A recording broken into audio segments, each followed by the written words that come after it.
Hello, my name is. Okay. And now for the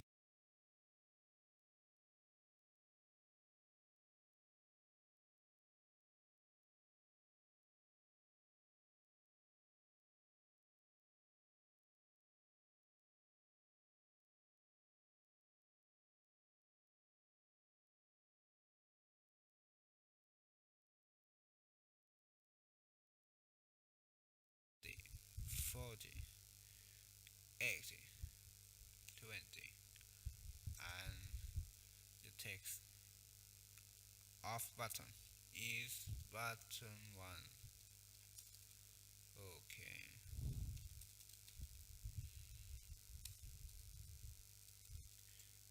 Debug log button 1 is press. Okay. Uh, if I press in this button, the console will show the dialog. Button 1 is pressed because I typing debug logs in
Hey, what's up guys? So without further ado guys, let's get started on level. Create a new show you exactly what I mean by that. To be a voice application. Hey, I want this function to be called this video as button. And there's what's going on with it. And I'll sit around, edit it. What I want this to do when I click on load. First off, since we're using list script, we change back to our function.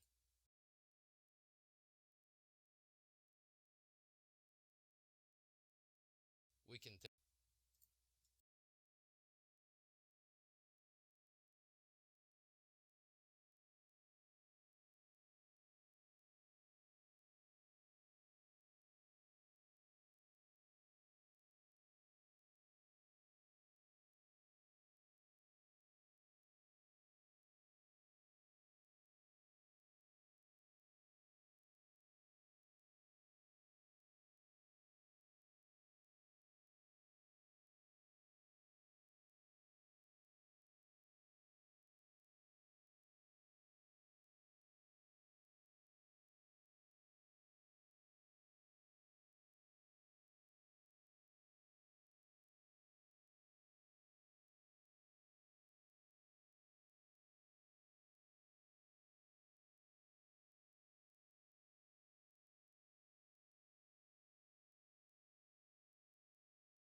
region.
Welcome to Zombie Chronicles, and this is Moon. My name is Laggin, and what's up, everybody? So today we're going to be talking about Zombie Chronicles, and of course going over the map Moon. So when we were at Treyarch Studios, Jason Blundell kind of came in the room and sat us all down and gave us a nice talk about the changes and everything that they did for Zombie Chronicles. So let me just start out by saying Jason was clearly thrilled to be able to present Zombie Chronicles to the zombie community. You can tell in his voice and his hand gestures and all of his mannerisms that him and his team are just so excited and so very proud of the work that they did on Zombie Chronicles. So I hope that it shows for you guys all the work that went into this. There's no button they push to just kind of make it remastered. They kind of did this from the ground up, and it really shows. And one of the things that he expressed the most was the audio. So that was kind of surprising to me. At first, he brought up the audio, and I'm like, okay, cool. But then he brought up the audio again and again and again. And in my head, I was, not to be rude, but in my head, I'm like, man, I don't really care about the audio so much as I do the visual.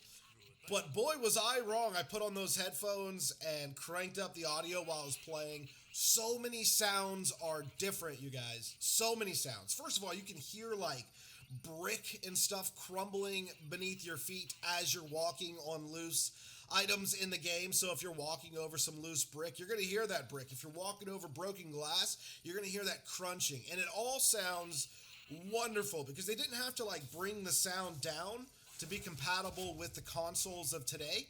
It's actually full audio and it sounds really, really good. When you shoot at a zombie, you can actually hear the bullet sponge into its body, and that's something that I've never heard in zombies before. It sounds really realistic, and when you knife a zombie, it's extra juicy, man. Get that knife out and start knifing zombies. You're gonna love it. In addition to just the more rich and crisp sounds that we're hearing now, there's been sound changes. When you go down, there's a whole new thing you're hearing. When the round changes, totally different round change noises.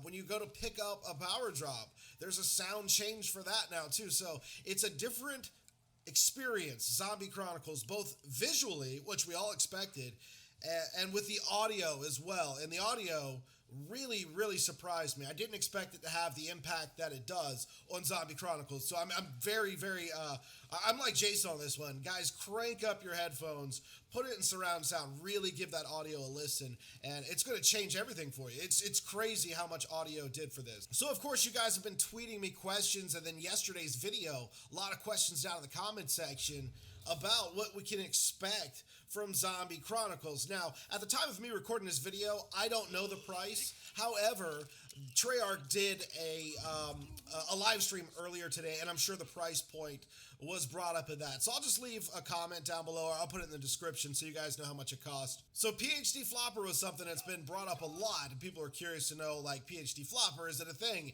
And where PhD Flopper was on the maps that had it available is now Widow's Wine. I know some of you guys are not going to like that. Others of you are going to be fine with it.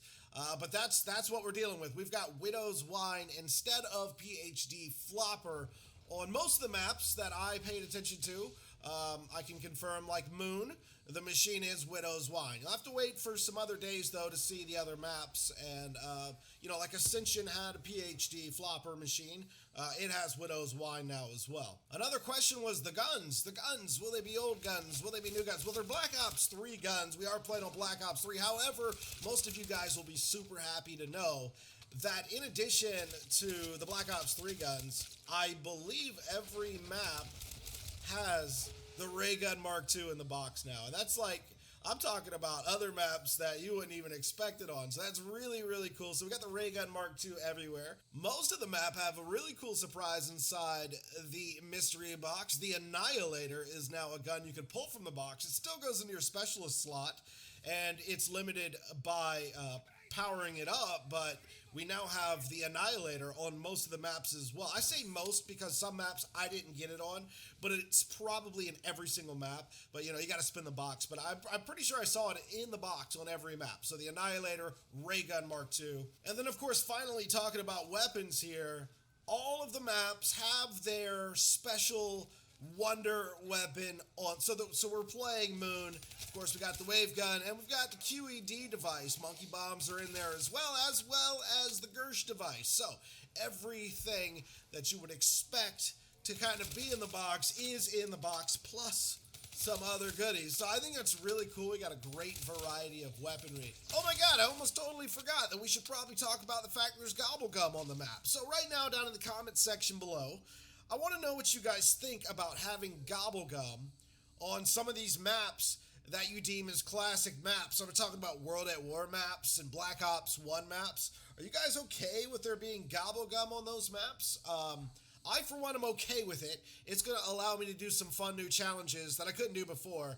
But I know there's some zombie purists out there that are going to have a problem with this. And then there's some new school zombie guys that are going to absolutely love this. So I just kind of want to get a little feel from you guys down in the comments right now, or in fact, a little poll on the screen.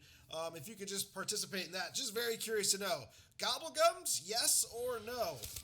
Now, in addition to the gobblegums, there is Wonder Fizz, and I'm not going to tell you what maps have Wonder Fizz. Just know that the Wonder Fizz machine is in a lot of places now, so that can change a lot as well, especially when you start mixing the two together. Gobblegums and Wonder Fizz machine. It's going to totally change how some of these maps are played.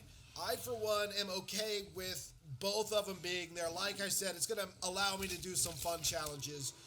If maybe I didn't do YouTube and didn't do challenges, I might not be as open to having those on there, but that's not the case. I'm completely open to it.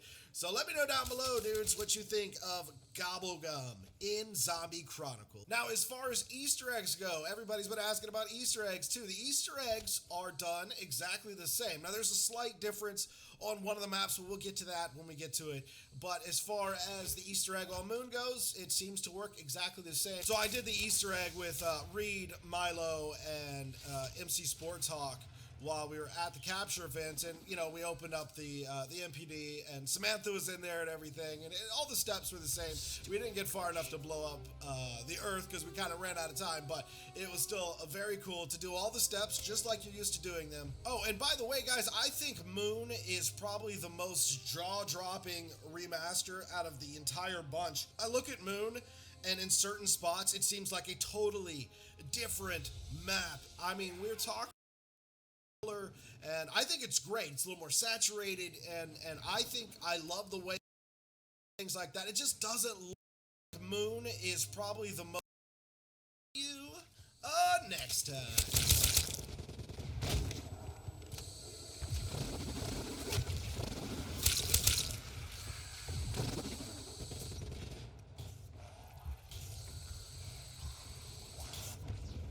Look, I am Spaceman Cosmonaut.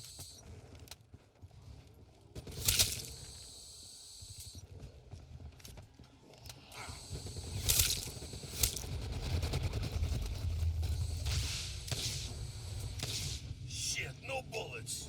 Time to drink. Maybe that will fix it.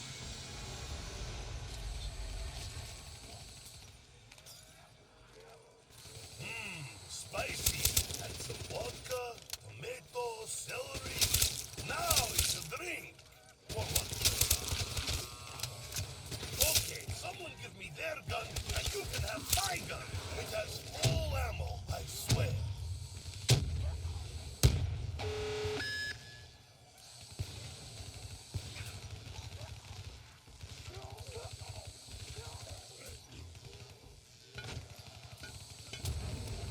Weapon's getting dry. Need some lubrication.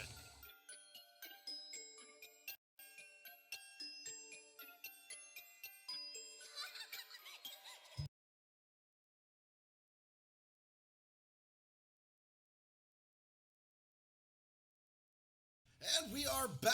Welcome back to the channel, dudes. My name is Laggin. This is Origins Remastered, part of Zombie Chronicles. You can get it on May the 16th on the PS4 first, about a month later for the Xbox One and the PC. A couple of things I want to get out of the way before we get too in-depth into this video is that the Mauser is back. A lot of people were curious to know if the Mauser is going to be back. It is clearly back. It's your starting pistol, and of course that does mean Boomhilda is back. All the staffs are back as well, so you can look forward to getting the staffs. I know that's a lot of people's favorite parts about most people's favorite map, Origins.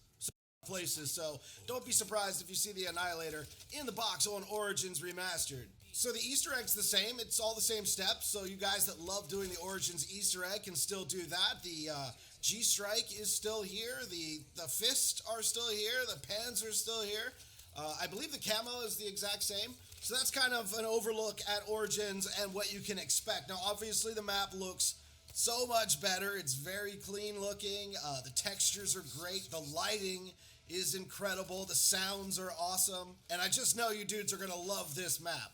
So I thought what would be kind of fun right now is to take it back to the very beginning and kind of give you guys a history lesson on Origins and why we're here and how we got here by using the Zombie Chronicles timeline that we saw in the reveal that Jason Blundell did with JC. They pulled out a really cool poster. I actually got that poster while I was at Treyarch, so I have it at the house now. So I'm just going to go over some of the Origin stuff with you while you guys watch the gameplay. And this is some really fascinating stuff we didn't know before, some really cool details. So hopefully you guys enjoy this. Don't forget to drop a like on the video, and if you missed yesterday's video, which was Moon Remastered, there is a playlist down below, or you can click on the screen right now and go check that one out. Come back to this video or check it out later, whatever you want to do. But let's get started. September 3rd, 5 AD. Knowing the planet has a gateway to Argartha, the Apothicons send meteors of element 115 to Earth. They believe humanity will one day use element 115 to wage war amongst themselves, opening a rift that will allow the Apothicons to escape the Dark Ether. February 18th, 1300, Pablo begins documenting the Great War, including all he has learned about the Keepers, Apothicons, and Element 115. Regarding Element 115's power, he notes that the site in northern France contains massive deposits of the element. June 4th, 1300, in northern France, a tomb is constructed to honor the fallen soldiers of the Great War. Within it, statues of Primus are constructed to symbolize the hope that if one day a great evil falls upon mankind, they may return. January 5th, 1915, Maxis invents the Mauser prototype. August 28th, 1916, the journal of Sir Pablo, Knight of the Great War, is discovered by Group 935. March 23rd, 1917, using information gathered from Pablo's journal, Group 935 begins work at a dig site in northern France, where they discover a series of underground tombs. April 21st, 1917, Group 935 discovers what appears to be the entrance to the tomb's main chamber.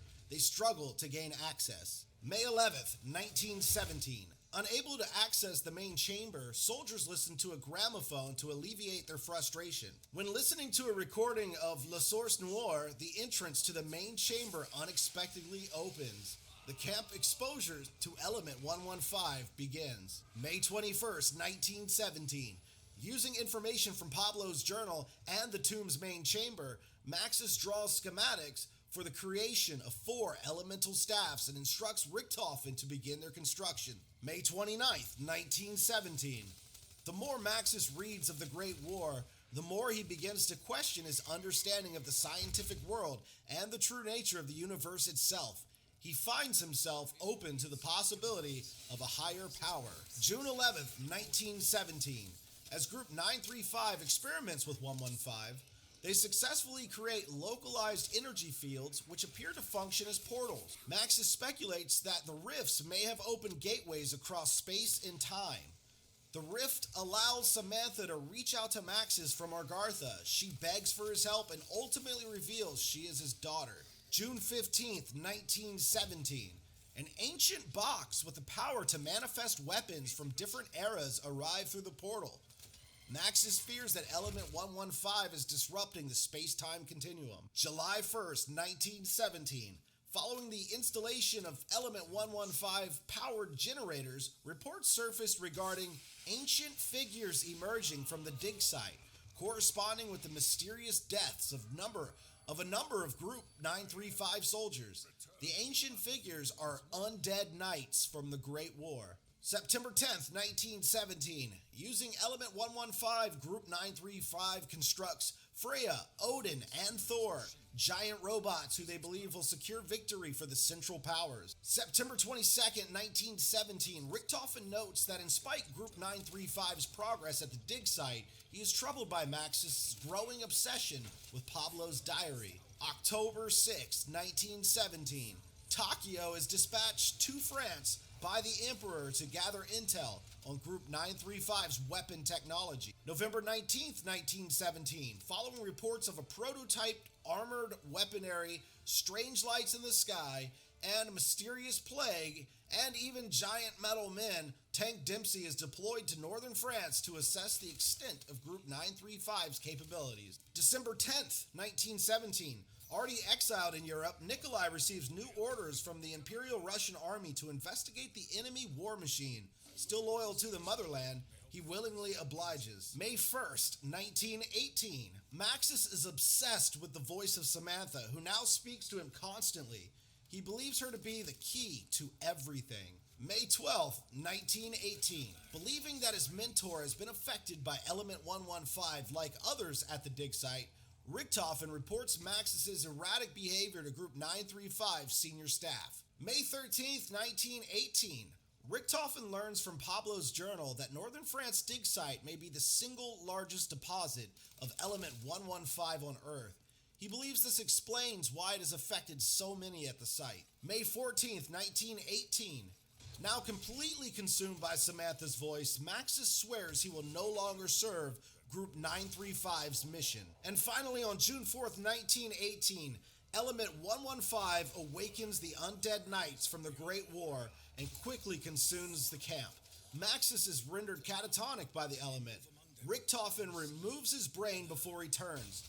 Dempsey, Nikolai, and Takio reunite with Richtofen on the battlefield to help free Samantha from her imprisonment in Argartha.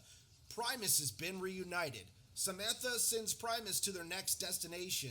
Maxis' brain arrives in Argartha, and Dr. Monty decides to step in. Monty brings Maxis' brain to the house and wipes Maxis, corrupted by dark ether, from existence. And that is the history of Origins. Very, very cool stuff in there, all the way from Pablo's journal, and of course Monty stepping in at the end, and everything in between is really cool. So hopefully you guys enjoyed kind of getting a deeper dive into the storyline of Origins there. Some stuff on here that's never been said before. So before we go, I definitely want to bring something up. And yesterday was a very exciting day for the zombie community. For years and years, and if you're just joining the zombie community, you might not be aware of this, but for years and years, DLC 5 has been a meme, a dream, a hope from the community. It's every single year, DLC 5, DLC 5. And finally, the people at Treyarch made DLC 5 for you, the fans. They did it for the fans. There's no other reason they did this, and it was for you guys. And yesterday, for the most part, everybody was very excited, but there was still a percentage of the people that found something to complain and bitch about. And I just have to stand up and say that I don't get where you guys are coming from that are complaining.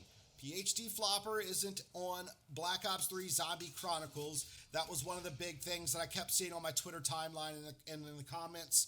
Yeah, it could be because of the slide and not the dolphin dive. Might be because they have a gobble gum that sort of does what PhD Ops 3 points right where it should be. Season pass holders, if you go to Call of Duty website right now for Black Ops 3 and just look. All good, man. Let's have some fun.